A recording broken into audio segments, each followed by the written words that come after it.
Et si votre identité avait déjà été volée, sans même que vous ne vous en rendiez compte?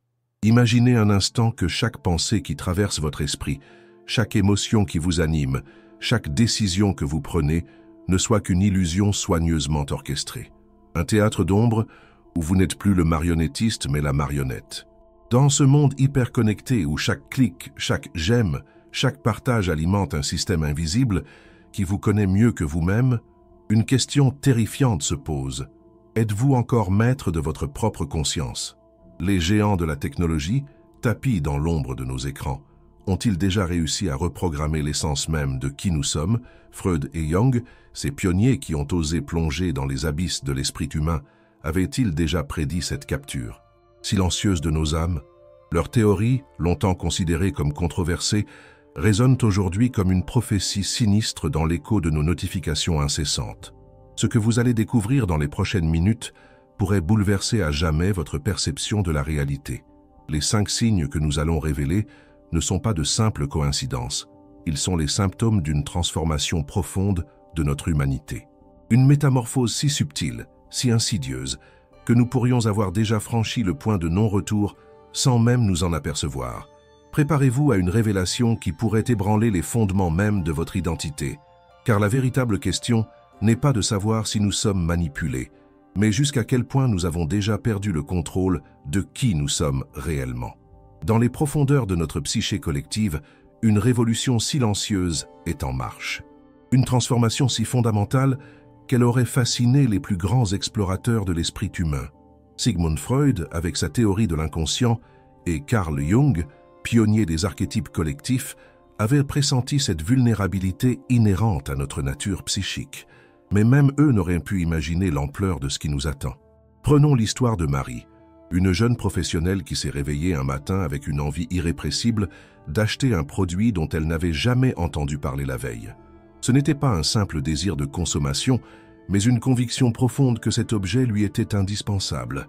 Ce qu'elle ignorait, c'est que pendant des semaines, des algorithmes sophistiqués avaient méticuleusement préparé le terrain dans son subconscient, créant un besoin artificiel qu'elle percevait comme authentique. Cette anecdote n'est qu'un fragment d'un phénomène bien plus vaste. Nous vivons dans une époque où chaque interaction numérique laisse une empreinte indélébile dans notre psyché. Les réseaux sociaux, loin d'être de simples plateformes de communication, sont devenus des laboratoires de manipulation psychologique à grande échelle. Chaque notification, chaque fil d'actualité est calibré pour exploiter nos vulnérabilités émotionnelles les plus profondes. Les théories de Freud sur les pulsions inconscientes et la vision jungienne d'un inconscient collectif prennent aujourd'hui une dimension prophétique. Ces géants de la psychanalyse avaient déjà compris que notre identité était plus fragile et malléable que nous ne voulions l'admettre. Mais aujourd'hui, cette malléabilité est exploitée avec une précision chirurgicale par des systèmes conçus pour remodeler nos désirs, nos peurs et nos aspirations. Dans ce nouveau paradigme, la question n'est plus de savoir si nous sommes influencés, mais plutôt de comprendre jusqu'où cette influence a déjà pénétré les couches les plus intimes de notre être. Les signes de cette métamorphose sont partout, mais nous avons été programmés pour ne pas les voir, pour les accepter comme normaux, comme faisant partie intégrante de notre réalité. Plongeons dans les profondeurs de ce premier signe troublant, comparable à un miroir déformant qui nous renvoie une image falsifiée de notre libre arbitre. Imaginez-vous devant un festin où chaque plat a été soigneusement sélectionné pour correspondre à vos goûts, mais ces goûts eux-mêmes ont été façonnés à votre insu. C'est exactement ce qui se produit chaque fois que vous déverrouillez votre téléphone. Freud aurait reconnu dans ce phénomène une manifestation moderne de ses théories sur l'inconscient. Chaque décision que nous prenons, chaque contenu que nous consommons est le fruit d'un conditionnement subtil, mais implacable. Les algorithmes, tels des psychanalystes numériques, ont cartographié nos désirs les plus profonds, nos peurs les plus intimes, créant un labyrinthe personnalisé dont nous ne pouvons plus sortir. Jung, quant à lui, verrait dans cette manipulation collective une perversion des archétypes qu'il a identifiés. Le héros, l'ombre, l'anima, animus, tous ces aspects fondamentaux de notre psyché sont désormais exploités pour créer une dépendance émotionnelle à nos écrans. Nous sommes devenus les acteurs involontaires d'un théâtre numérique où chaque scène est écrite pour nous maintenir captifs. Considérez un instant votre dernière journée, Combien de vos choix ont été véritablement les vôtres? Cette série que vous avez regardée jusqu'à l'aube, ce produit que vous avez acheté impulsivement, cette opinion que vous avez partagée avec conviction, tout cela a été méticuleusement orchestré. Les plateformes numériques ont créé un système si sophistiqué que même nos moments de rébellion sont prévus et intégrés dans leur stratégie. Le plus inquiétant n'est pas tant la manipulation elle-même que notre incapacité croissante à la reconnaître. Nous sommes comme des poissons qui ne perçoivent plus l'eau dans laquelle ils nagent. Cette illusion du choix est devenue notre nouvelle normalité, un cocon confortable dont nous ne voulons plus sortir. Et pendant que nous nous complaisons dans cette fausse sensation de liberté, nos véritables désirs, nos aspirations authentiques, s'étiolent dans l'ombre de nos écrans. Mais ce n'est que la partie émergée de l'iceberg. Le deuxième signe que nous allons explorer révèle une manipulation encore plus profonde, touchant au mécanisme même de notre conscience, une programmation si subtile qu'elle redéfinit la nature même de notre identité. Dans les tréfonds de notre conscience se déroule une bataille silencieuse, dont l'enjeu est le contrôle de notre esprit.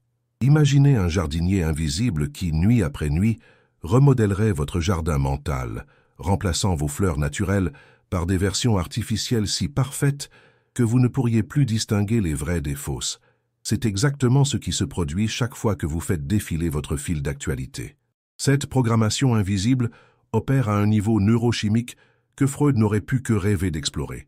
Chaque notification, chaque like, chaque validation numérique déclenche une libération de dopamine soigneusement calibrée. Ce n'est pas un accident, c'est une ingénierie comportementale sophistiquée. Les concepteurs de ces systèmes ont créé une partition parfaite où notre cerveau joue exactement les notes qu'ils ont écrites. Jung aurait vu dans ce phénomène une corruption systématique de l'inconscient collectif. Les symboles et les archétypes qui nous définissaient en tant qu'êtres humains sont progressivement remplacés par des substituts numériques. Nos rêves, nos aspirations, nos peurs. Tout est désormais filtré à travers le prisme des algorithmes qui prétendent nous comprendre mieux que nous-mêmes. Le mécanisme est d'une subtilité diabolique. Prenez l'exemple du temps que vous passez en ligne.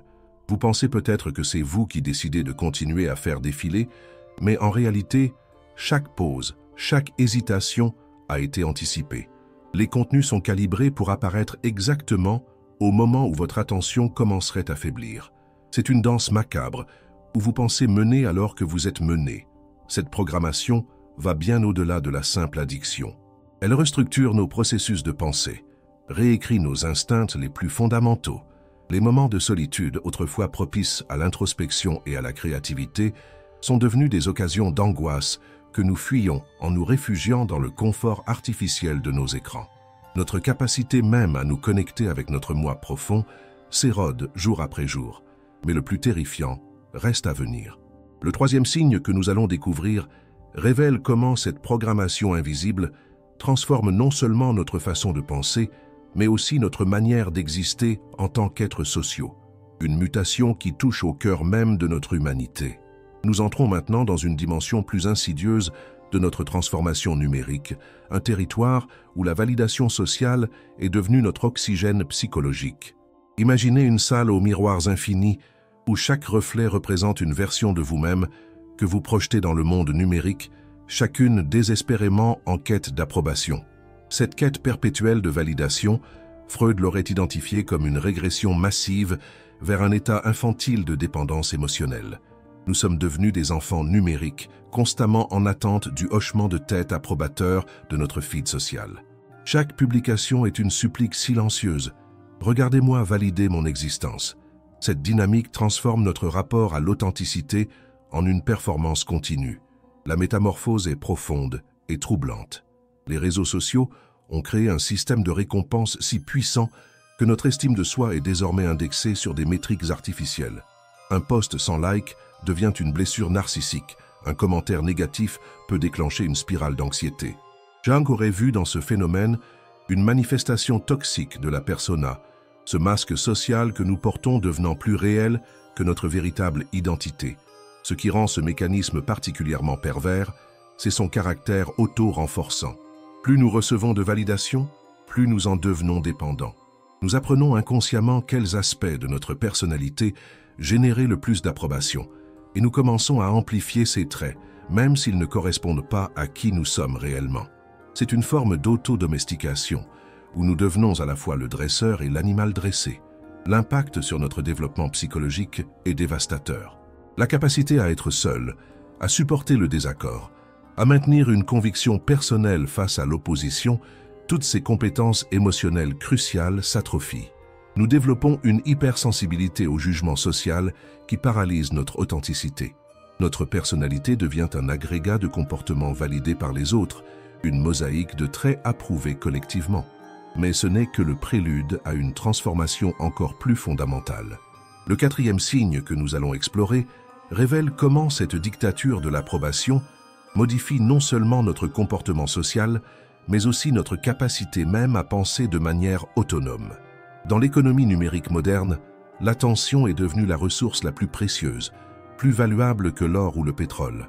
Imaginez votre conscience comme un jardin luxuriant, autrefois préservé, maintenant envahi par des prédateurs invisibles qui dévorent chaque moment de calme, chaque instant de réflexion.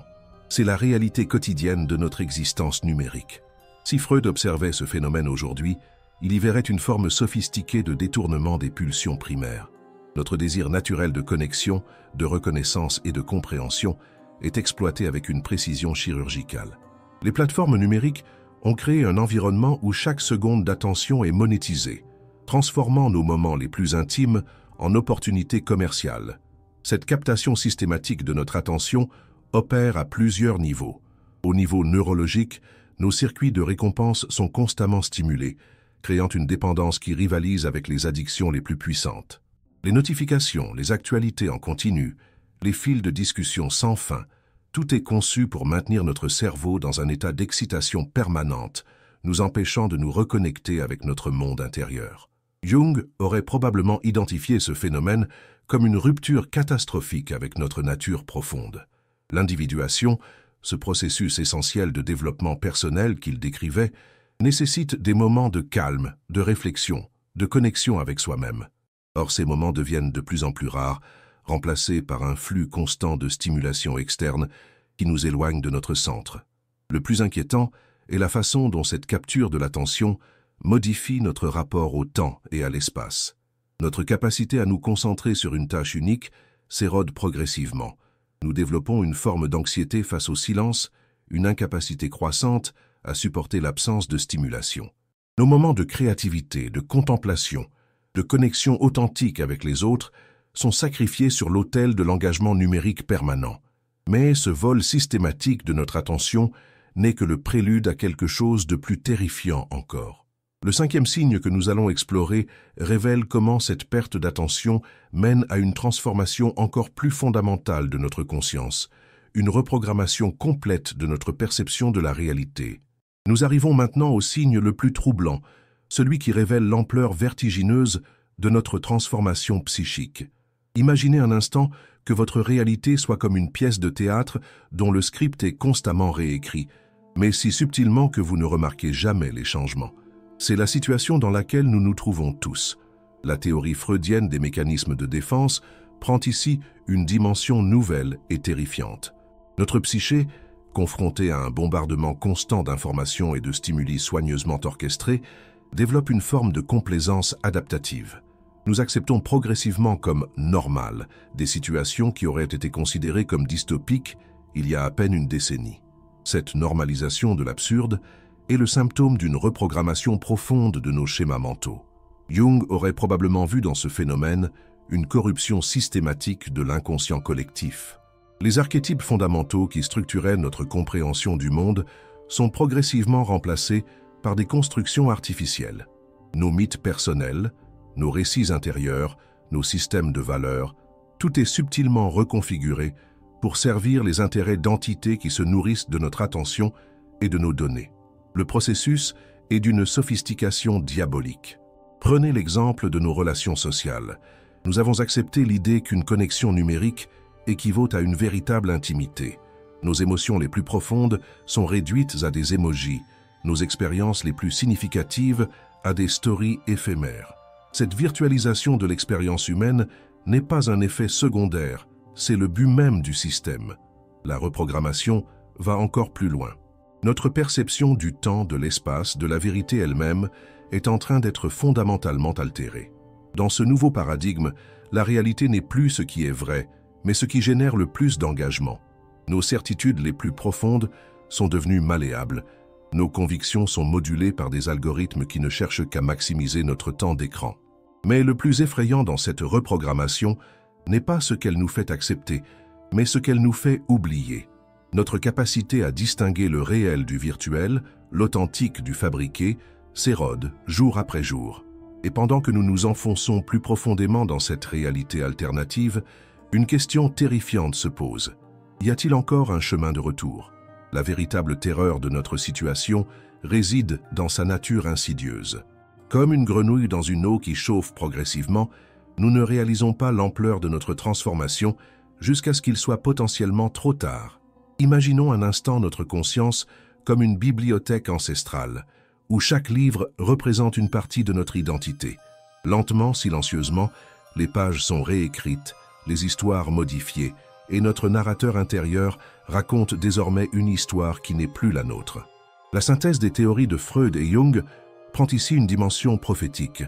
L'inconscient individuel et collectif, ces gardiens millénaires de notre essence humaine, sont progressivement colonisés par des forces qui ne cherchent pas notre épanouissement, mais notre soumission. Chaque clic, chaque partage, chaque moment d'attention capturé contribue à renforcer les chaînes invisibles qui nous lient à cette nouvelle réalité. L'analogie du jardin mental précédemment évoquée prend maintenant tout son sens. Nos pensées, autrefois aussi variées et vibrantes qu'un écosystème naturel, sont progressivement remplacées par des plantes artificielles. Elles semblent plus parfaites, plus attrayantes, mais elles sont stériles. Elles ne peuvent ni croître ni évoluer naturellement. Et le plus inquiétant est que nous commençons à préférer ces versions synthétiques de nous-mêmes. Cette transformation n'est pas simplement une modification de nos habitudes ou de nos comportements. C'est une mutation fondamentale de ce qui fait de nous des êtres humains. Notre capacité à rêver, à imaginer, à créer, toutes ces facultés qui nous définissent sont progressivement canalisées dans des moules préfabriqués, des schémas de pensée standardisés qui servent les intérêts de ceux qui contrôlent ces systèmes. La question qui se pose maintenant n'est plus de savoir si nous sommes en train de perdre notre identité, mais s'il nous reste assez de conscience authentique pour reconnaître et résister à cette transformation. Sommes-nous déjà trop profondément intégrés dans ce système pour pouvoir en sortir? Et si une partie de notre être authentique survit encore, comment pouvons-nous la protéger et la nourrir dans un monde qui semble déterminé à l'effacer? Face à cette révélation troublante sur l'état de notre conscience collective, une question cruciale émerge. Si nous sommes conscients de cette manipulation, ne sommes-nous pas déjà en train de reprendre le contrôle? Cette prise de conscience pourrait être la première fissure dans le mur invisible qui nous emprisonne, la première lueur d'espoir dans cette matrice numérique qui nous enveloppe. Imaginez un instant que votre esprit soit comme une forêt ancienne. Pendant des années, nous avons laissé des bûcherons invisibles abattre les arbres de notre authenticité, remplaçant chaque espace naturel par des structures artificielles. Mais la nature a une force remarquable, même dans le béton le plus dur. Une graine peut germer, une fleur peut s'épanouir. Notre conscience authentique possède cette même résilience. Le véritable défi qui nous attend n'est pas simplement de reconnaître notre captivité, mais d'agir pour reconquérir notre liberté mentale. Chaque fois que vous résistez à l'impulsion de vérifier votre téléphone, chaque moment de silence volontaire, chaque décision consciente de vous déconnecter, ce sont autant de petites victoires dans cette guerre invisible pour notre autonomie psychique. Mais cette bataille ne peut être gagnée seule.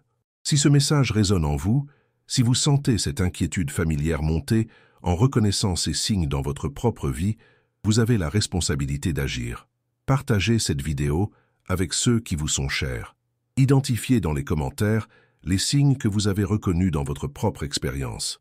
Rejoignez cette communauté d'esprits éveillés qui refusent d'abandonner leur humanité à l'autel du numérique. Abonnez-vous à cette chaîne pour approfondir cette exploration de notre conscience et découvrir des stratégies concrètes pour protéger votre identité authentique. Activez les notifications, non pas pour alimenter votre dépendance, mais pour ne manquer aucune des clés qui vous aideront à vous libérer de cette prison dorée. La véritable révolution commence dans l'esprit de chacun. Et peut-être, en lisant ces mots, avez-vous déjà fait le premier pas vers votre libération.